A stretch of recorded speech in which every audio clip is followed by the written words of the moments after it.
Hello students, welcome back to our YouTube channel आपकी अपनी English class.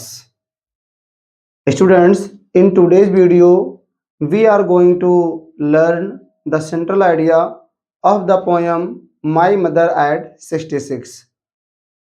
Students, if you have not watched the Hindi explanation of the poem, then first go to my channel and watch the full Hindi explanation of the poem My Mother at 66.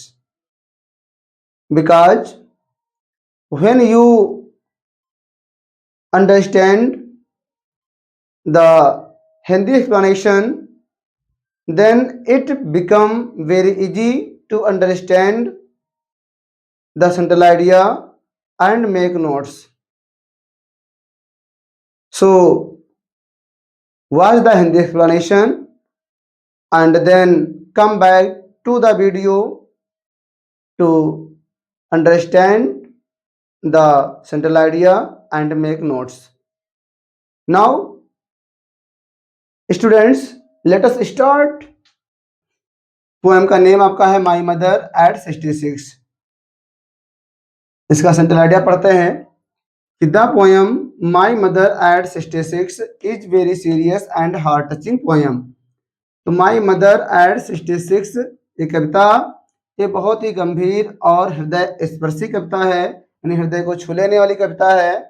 और it is composed by the famous poetess Kamala Das. और यह कविता एक विश्व प्रसिद्ध कवित्री कमला दास जी के द्वारा रचित किया गया है। This poem shows the poetess fear of losing her mother. यानी यह जो कविता है तो यह कविता कवित्री की माँ के खोने के लिए कवित्री के भय को दिखाती है, कवित्री के डर को दिखाती है। Her mother is very old, उसकी जो माँ है वो बहुत वृद्ध हैं, बहुत बूढ़ी हैं। सो द पोएटेस फील, इसलिए कवित्री को यह महसूस होता है, कवित्री को ये फील होता है दैट की सी में पास अवे सून, कि वो बहुत जल्द ही गुजर जाएंगी, बहुत जल्द ही हमसे अलविदा कह जाएंगी।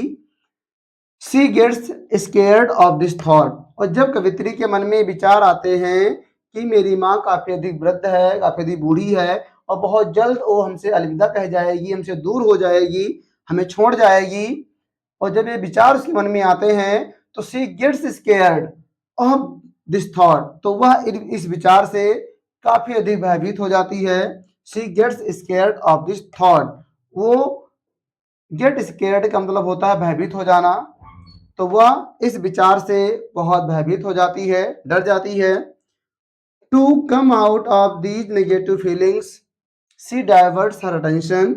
तो टू कम आउट, बाहर निकलने के लिए, ऑफ दीज नेगेटिव फीलिंग्स, इन नकारात्मक भावनाओं से, तो इन नकारात्मक फीलिंग्स से बाहर आने के लिए सी डाइवर्ट्स, वो अपना डाइवर्ट करती है, हर अटेंशन, अपने ध्यान को, तो वह अपने ध्यान को थोड़ा हटाती है। And looks outside the car, and looks outside the car, और वो अपनी कार से बाहर देखने लगती है। और जब कार से बाहर देखती है तो उसे क्या दिखाई देता है, the trees seem to be sprinting, तो उसे जो नन्हे पेड़ पौधे सड़क किनारे लगे होते हैं तो पेड़ पौधे उसे दौड़ते हुए दिखाई देते हैं, दौड़ते हुए प्रतीत होते हैं। And the children are making merry, और बच्चे प्रसन्नता से खेल कूद रहे होते हैं, बच्चे खुशियां मना रहे होते हैं। After the security checkup at the airport, तो हवाई अड्डे पर सुरक्षा जांच के बाद she looks again at her pale and lifeless face, तो हवाई अड्डे पर सुरक्षा जांच के बाद वह कवित्री वह अपनी माँ के मुरझाए फीके पड़े हुए और बेजान से बेरंग से चेहरे को दोबारा ध्यान से देखती है। और जब दोबारा ध्यान से देखती है तो she becomes very sad and restless, तो सी बिकम्स वह हो जाती है वेरी सैड, बहुत अधिक दुखी, एंड रेस्टलेस और काफी बेचैन। तो जब वो अपनी माँ के चेहरे को दोबारा देखती है और उसका चेहरा बहुत ही बेजान, फीका, भद्दा, बेरंग सा प्रतीत होता है माँ का चेहरा, तो वो काफी दुखी हो जाती है और काफी बेचैन हो जाती है। तो hiding her sad feelings and tears, और वो अपने सैड फीलिंग्स को और अपने आंसुओं को छिपाते हुए she says to her mother, वो केवल अपनी माँ से इतना कहती है कि सी यू सून अम्मा, कि अम्मा हम आपसे बहुत जल्द ही मिलेंगे, बहुत जल्द ही मुलाकात करेंगे। स्टूडेंट्स, इस तरीके से एक छोटी सी एक सिंपल आइडिया है, इसको आप वीडियो पॉज करके नोट बना सकते हैं और पुनः इसको अध्ययन कर सकते हैं। इसका स्क्रीनशॉट कर लीजिए और इसको नोट बना करके आप अपने एग्जामिनेशन के लिए इसको प्रिपेयर कर सकते हैं। Students, this is the simple idea of the poem my mother at 66।